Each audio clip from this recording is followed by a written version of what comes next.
Live from New Delhi, you're watching DD India Live, India's voice to the world. I'm Mark Lynn. Coming up in the next 30 minutes. India's Prime Minister Modi pays homage to martyrs of the Kargil war in Dras.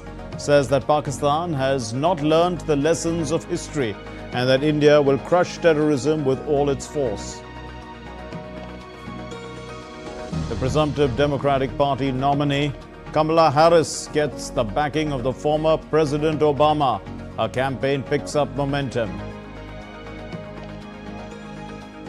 The stage is set for a unique opening ceremony on the River Seine in Paris as the world gets ready to compete for the Olympic gold.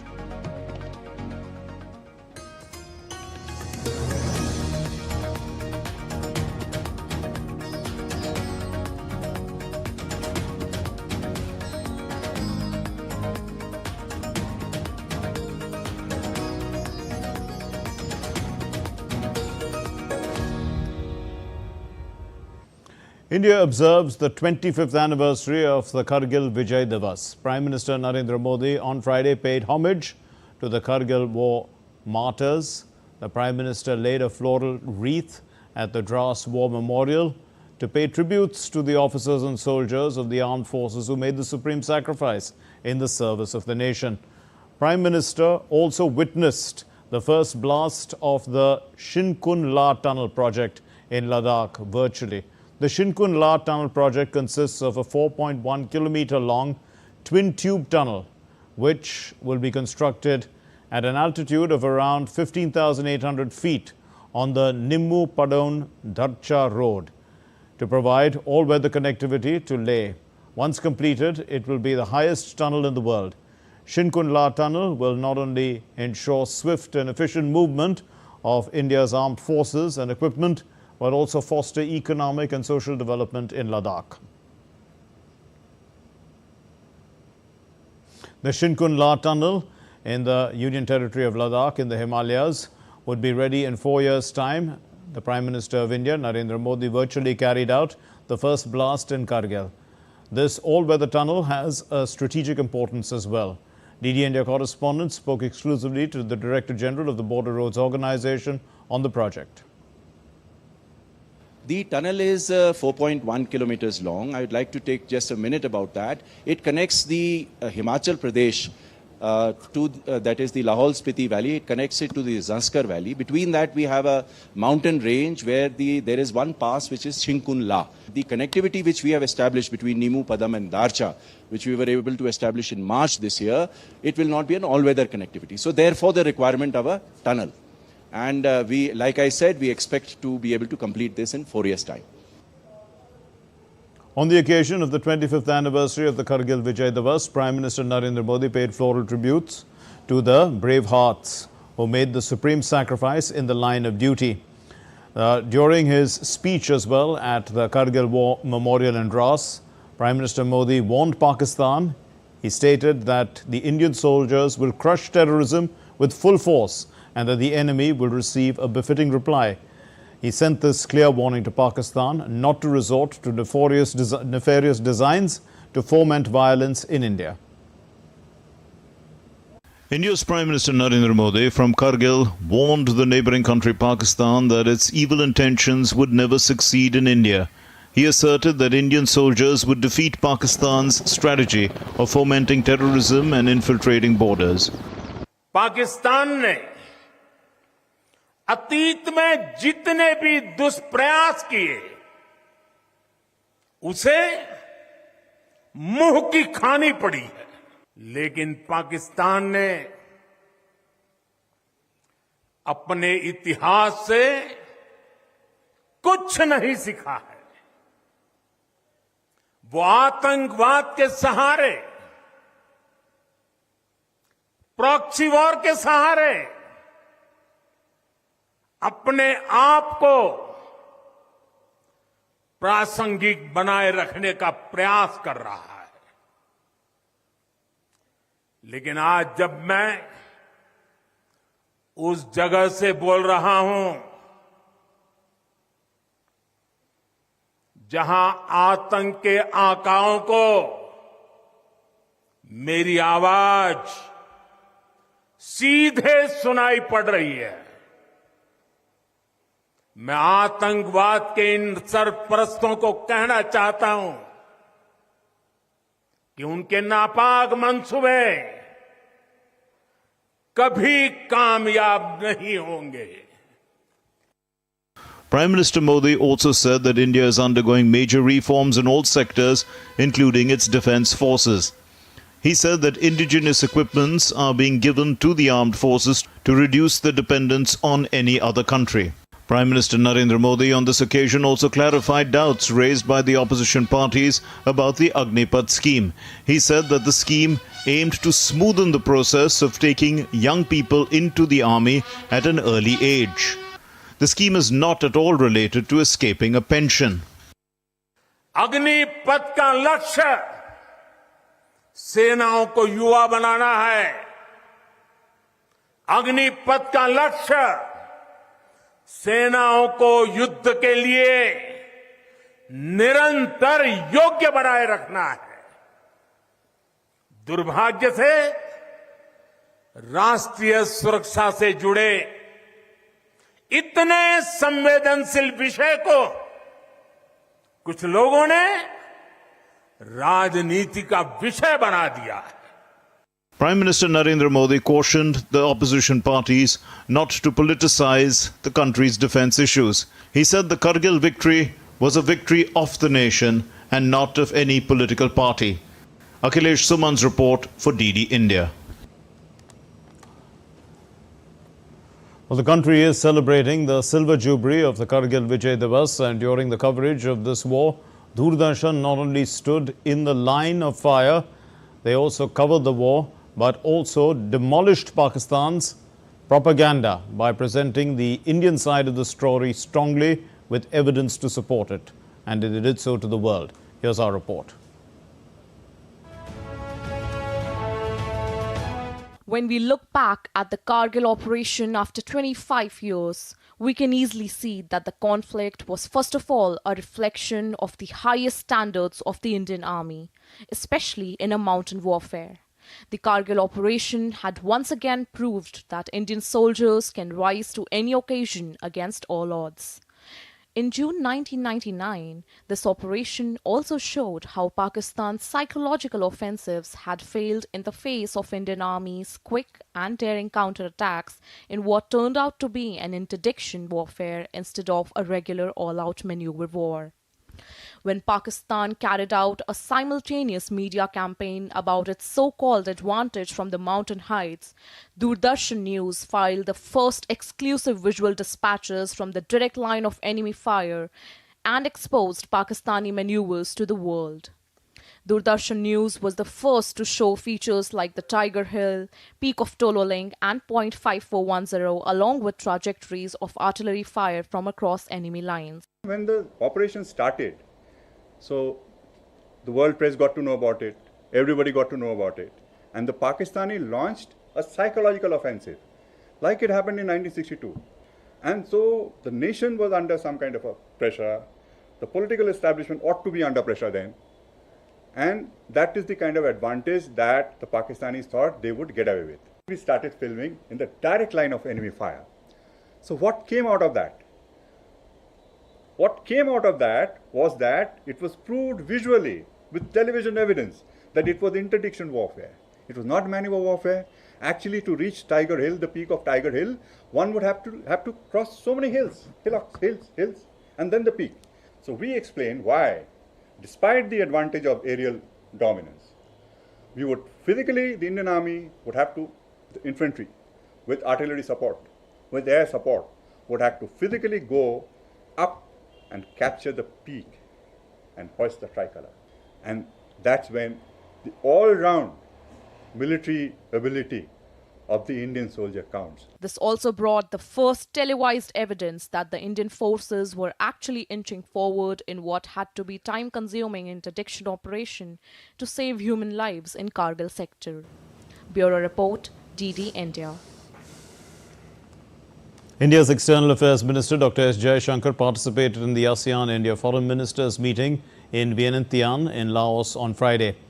And speaking on the occasion, the Foreign Minister Jaishankar said that the Association of Southeast Asian Nations is the cornerstone of India's Act East policy and its Indo-Pacific vision.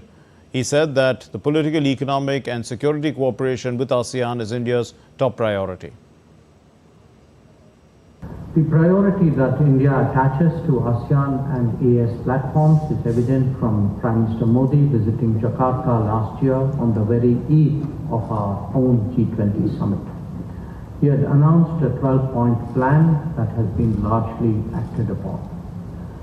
For India, ASEAN is the cornerstone of its Act East policy and the Indo-Pacific vision that was thereafter built on it. For us, political, economic and security cooperation with ASEAN is of the utmost priority. So too are people-to-people linkages that we are constantly seeking to expand. The minister also spoke about the situation in Myanmar, keeping the sea lines of communication open and free, Quad's outlook on ASEAN and AOIP, as well as the conflict in Gaza. India's National Security Advisor Ajit Doval delivered New Delhi's national statement at the meeting of the Bengal Initiative for Multi-Sectoral Technical and Economic Cooperation on Friday. Doval is leading the Indian delegation at the 4th annual BIMSTEC meeting being held in Naypyidaw in Myanmar.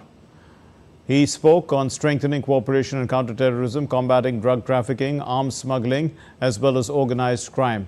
BIMSTEC connectivity too, holding 2 ports conclave and water security of the Himalayan river systems.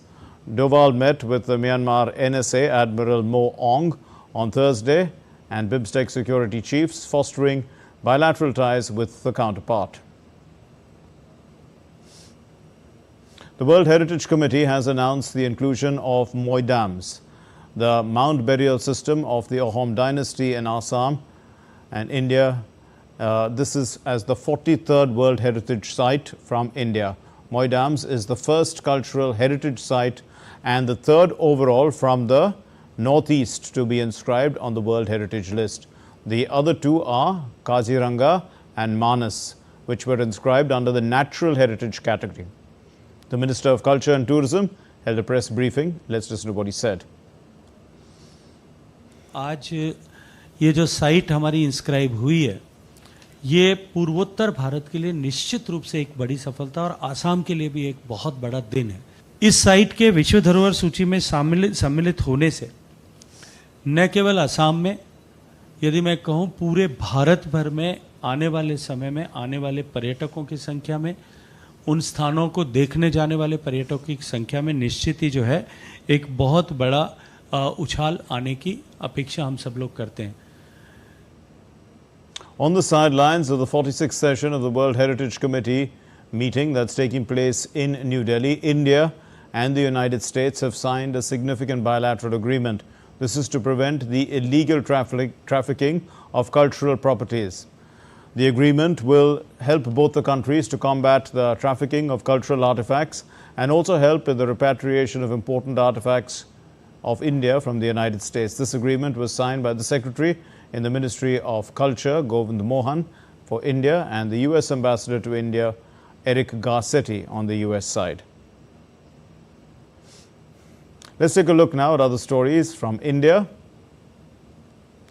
The Purna River in Navsari in Gujarat has overflowed, causing flooding in lower areas. Over 1,500 homes in the region are affected. The NDRF and SDRF teams have been sent from Vadodara for rescue operations. 2 wagons of a goods train derailed near India's Bhubaneswar railway station in Odisha on Friday. According to the officials, no injuries were reported. Restoration work is underway. The historic Thirumalai Nayak Palace in the southern Indian state of Tamil Nadu has now become more attractive to visitors. It has been adorned with traditional lamps illuminating the interior and the exterior of the palace. This initiative has added to the palace's charm, making it a breathtaking sight for all to behold, especially at night. Still to come here on DD India Live. White House says that they are close to a Gaza ceasefire deal. Russian drone fragments are found near the Danube in the NATO member country Romania. European Union is set to transfer 1.5 billion euros from frozen Russian assets to Ukraine.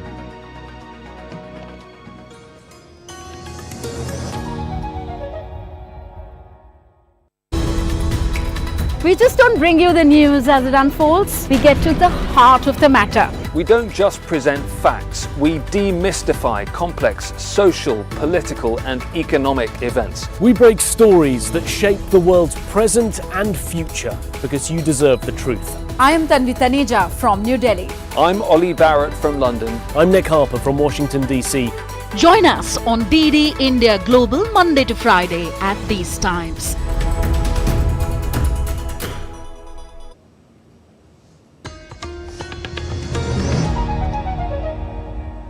You're watching DD India Live. I'm Mark Lynn. The former US President Barack Obama and his wife Michelle Obama, they have endorsed Kamala Harris' presidential bid, saying that they are going to do everything to make sure that Harris wins the polls. Kamala! Hello. Hi. Hey there. Oh, hi, you're both together. Oh, it's good to hear you both. I can't have this phone call without saying to my girl Kamala, I am proud of you. This is going to be historic. We called to say Michelle and I couldn't be prouder to endorse you and to do everything we can to get you through this election and into the Oval Office. Oh my goodness. Michelle, Barack, this means so much to me. I am looking forward to doing this with the two of you, Doug and I both, and getting out there, being on the road. But most of all, I just want to tell you the words you have spoken and the friendship that you have given over all these years mean more than I can express. So thank you both. The U.S. Vice President Kamala Harris is on the campaign trail after replacing President Joe Biden as the presumptive Democratic presidential candidate. Her first video advertisement was released on Thursday, framing the campaign as a battle to protect Americans' individual liberties. The U.S. Vice President rallied the American Federation of Teachers on Thursday during its 88th National Convention in Houston. While addressing officials, Kamala Harris focused on economic policy and workers' rights, touting plans for affordable health care and child care. Donald Trump and his extreme allies want to take our nation back to failed trickle-down economic policies, back to union busting, back to tax breaks for billionaires. Donald Trump and his allies want to cut Medicare and Social Security, to stop student loan forgiveness for teachers and other public servants. And I say to AFT, they even want to eliminate the Department of Education. Kamala Harris also said that she was ready to debate the Republican presidential candidate Donald Trump. Responding to questions by reporters at the Joint Base Andrews, Harris reiterated her commitment to the previously agreed debate of the 10th of September and said that it appeared that Trump was backpedaling out of the meeting.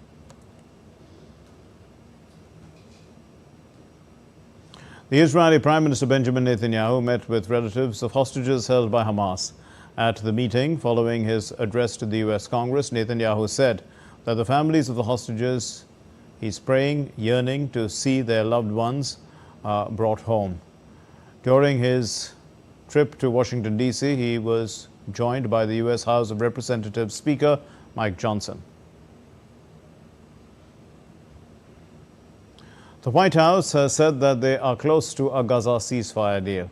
In a meeting with the Israeli Prime Minister Netanyahu, the U.S. President Joe Biden has expressed the need to close the remaining gaps and finalize the Gaza deal as soon as possible. Gaps that remain. And our team continues to work with our counterparts in the region to see if we can't close those gaps. We believe that they are of a nature where they can be closed and that we can achieve a deal. But it's going to require, as it always does, some leadership, some compromise, and an effort to get there. The President will be reaffirming for Prime Minister Netanyahu that he believes we need to get there, and we need to get there soon. Russia overnight launched a drone attack on the Ukrainian power facilities in 2 regions on Thursday. According to the national grid operator, the attacks led to power outage. However, supplies have been restored to most customers in the northern Chernihiv and Zhytomyr regions. Ukraine energy sector has been recently on Moscow's radar. This has also made Kiev start large-scale electricity imports from the European Union. Romania said that it found Russian drone fragments near the Danube and the Ukraine border after overnight attacks by Russia against Ukraine's infrastructure on Thursday. NATO said that this was not a sign of an intentional attack on the alliance's territory after the Moscow troops fired 38 long-range drones into Ukraine. Russia is in its counter-offensive against Ukraine recently. It has been targeting Ukraine fuel, arms depots and power grids. The attacks came as Dmitry Peskov, who's the press secretary to the Russian president on Thursday, said that Russia was open to negotiations with Ukraine, but that the country needs to know how ready Ukraine is for negotiations first. The European Union is set to transfer 1.5 billion euros from frozen Russian assets to Ukraine. Reacting to this development, the Kremlin has said that it will carefully consider how to respond to the European Union's move. Western countries blocked around $300 billion worth of sovereign Russian assets after Moscow sent troops into Ukraine in February 2022. France's high-speed rail network was hit by malicious acts, including arson attacks, just hours before the opening ceremony of the Paris Olympics. The massive attacks disrupted the transport system. SNCF, the state-owned railway operator, said that signal boxes along the lines connecting Paris with other major cities in the north, east, as well as the southwest were damaged by these fires in this massive attack. It is working to fix these cables one by one, but it's warned that 800,000 people will be affected over the weekend because of the disruption. The French Prime Minister, Gabriel Attal, said that police and intelligence services are working to find and punish those responsible without any further details. Well, the Paris prosecutor's office has also opened a criminal investigation, warning of lengthy jail terms and substantial fines for those found responsible.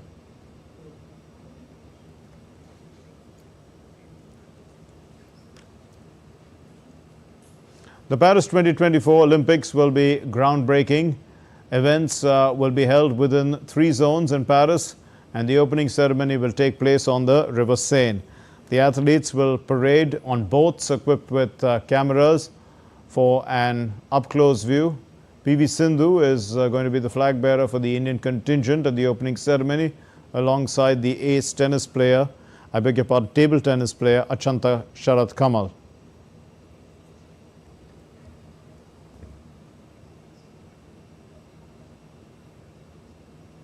Well, that's all we have in this edition of DD India Live. Let's know your thoughts on the news of the day. You can connect with us on Facebook, X, formerly known as Twitter, and Instagram.